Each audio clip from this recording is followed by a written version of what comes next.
Welcome into the Ohio State Football Report. I am Tom Downey. Official visits really get going in a little under 2 weeks, so we're taking a look at some of the top remaining 2026 recruiting targets, focusing on the offensive side of the ball for the Buckeyes. Obviously got a bunch of recruits already.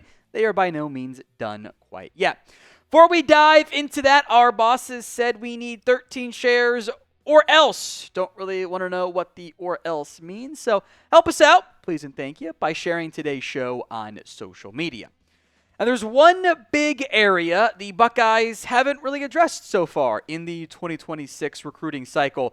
That is quarterback. They do not have a 2026 commit. Now, with the way NIL and the college football era works these days, you're probably not going to get a 5-star every single class.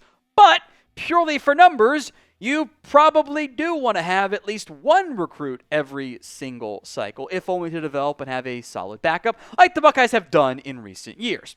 So 11 Warriors listing current Michigan State commit Cade Coffman as someone to monitor, to keep an eye on for the Buckeyes.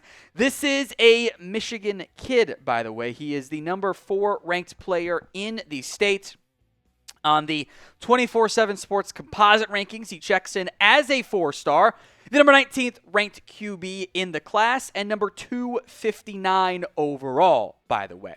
Now, on 3 has listed Iowa State commit Jeff Tamala. I think I'm pronouncing the last name correctly. If not, I'm terribly sorry, Jet. First off, elite name. You name your kid Jet, I think he's going to be a great athlete, a great football player. On 3 mentioning him, so we got some flip targets going on here for the Buckeyes. Again, the 24/7 Sports composite rankings, number 4-star, 16th ranked QB, so a little bit ahead of what Michigan State's Cade Coffman is the commit is listed at. 16th ranked QB, the number 1 player in the state of Nebraska. The Huskers fans might not like that one too much. I think it's a bad sign if you're like a school like Nebraska and you have a number 1 ranked recruit. He plays QB. He's going to match up pretty well with the Dylan Raiola timeline, and he's not committed to you. Kind of feels like a potential miss there. I digress. Name a QB, and you could go beyond the 2 guys we mentioned here, that you want to land in the 2026 class. Drop that for me in the comment section, the pinned comment actually, the items here on YouTube of today's show. Also, a big area of focus is the running back spot. The Buckeyes do not have a commit as of this time. That will not stay the case forever. There are 4 main 2026 running back targets the Buckeyes seem to be after, and they're probably going to try to add 2 of them, give or take, and portal's always an option too, but you do want to have a young incoming flux of talent so you can, sign and develop. It's draft and develop in the NFL. College, it's now sign and develop and not just rely on the portal. So the names to monitor here. First up, Favour Akih, the number 166 overall recruit, the number 14th ranked running back. We've spent a lot of time on him. We're kind of ranking these more in like how we've discussed them. Of note, he is a favorite. He's a projection to sign with on 3. Savion Hiter. Again, I don't know how it's actually pronounced that way, but Hiter sounds like a cool name for running back, so I'm going to go with that one. If not, let's go the Joe Theismann thing and change the pronunciation of your last name to get more buzz. 5-star there, number 17 overall. He is the number 1 ranked running back in the class. Then there's Derrek Cooper, who is listed as an athlete, number 2 ranked athlete, by the way, 30th overall, one of the last 5 stars in the 24/7 Sports composite rankings. But again, top target there along with Hiter. And then Carsyn Baker. Baker and Akih are considered the more likely, if we believe the On3 recruiting prediction machine, etc. Which, not 5 stars, but also 2 top 15 backs in a class is like also really good. And how you, again, sign and develop as teams move forward, as the Buckeyes move forward. Different national championship gear on sale for a limited time for you guys. Go to chatsports.com/OSU shirt, and you can get the national champion shirt, the schedule shirt, all the games on the back of the OSU shirt there, plus, national champions on the front. Link will be in the comment section and the description of today's show. That's chatsports.com/OSU shirt. It'll redirect you right to the Fanatics website to buy. Let's go to the wide receiving core. And I don't know how much more the Buckeyes are really planning on here.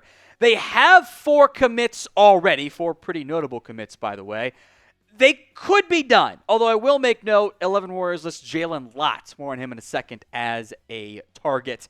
First up, there's the obvious Chris Henry Jr. Funny how things keep changing in the 24/7 Sports Composite rankings. Now he's, despite not having played a single game, he's down to the number 3 ranked receiver. I don't care. We all have eyes. We've all seen him play, especially if you're from the Cincinnati area. Son of Chris Henry. I think he's going to be a stud. Jaden Ricketts is now a 4-star, number 44 overall, 266. Brock Boyd, as predicted, has moved on up the rankings, 376 overall. He's a 4-star. Caden Dixon Wyatt, number 109 overall, the 13th ranked receiver on top of that. Certainly is worth keeping an eye out there. Of note for Jalen Lott is the crystal ball is in for Texas on him. I wouldn't be shocked if the Buckeyes just kind of stick with the 4 that they have. Like, that's a pretty hefty size of a class. Maybe they're worried about a flip somewhere, but I don't really get the vibe on that front. So I think they just stick with 4. 5 is kind of heavy, even though they're going to lose some players. Carnell Tate's going to the NFL. I don't think they need 5. What do you think, though?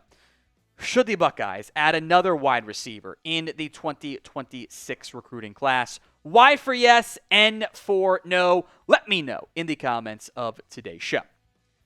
Let's go to tight end, where you're normally looking for 1 to 2 recruits in a given cycle, because that gets you 4 to 8, and that's normally a pretty good number at tight end. They have the commitment already in Corbin Fordham. 2 other targets listed by 11 Warriors. First up is the number 1 ranked player in the state of Illinois, Max Suter. I think it's Suter and not Sutter. Suter sounds cooler. 4-star, number 82 overall, the number 6th ranked tight end, the number 1 ranked player in the state of Illinois. And based on these targets, you kind of get the feeling of it's either go big or go home. Mark Bowman is the number 1 ranked tight end. Going to be teammates this year with Caden Dixon Wyatt and Chris Henry Jr., by the way. Number 1 ranked tight end, number 4 player out of the state of California. The not often seen, at least not as much as quarterbacks and other school guys get, 5-star tight end. He's number 16 overall, so some big names to monitor on the recruiting side at tight end. We will have more Ohio State recruiting news, updates, rumors, defensive targets as well. Do not miss out. Hit that sub button right now, youtube.com/GoBucks. Last but certainly not least is the offensive line. Now, as of right now, the Buckeyes have 3 offensive line commits. And, new OC or co-OC/O-line coach, really, Tyler Bowman, is going to add more. In an ideal world, you're getting 5-ish every single year because you're going to have losses in the portal. You're going to have guys that aren't as good. I am a big believer in trying to stack that offensive line in the recruiting cycle, sign and develop, and build out a powerful trench unit.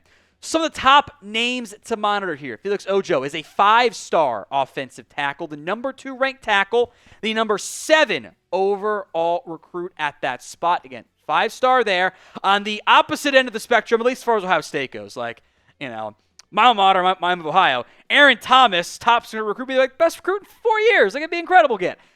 For the Buckeyes, it's like, okay, there's depth type of deal, right? There's levels to this, right? So Aaron Thmas, 3-star offensive tackle. Samuel Roseborough, I think I got that right, 4-star interior offensive lineman, the number 7th ranked on that front there.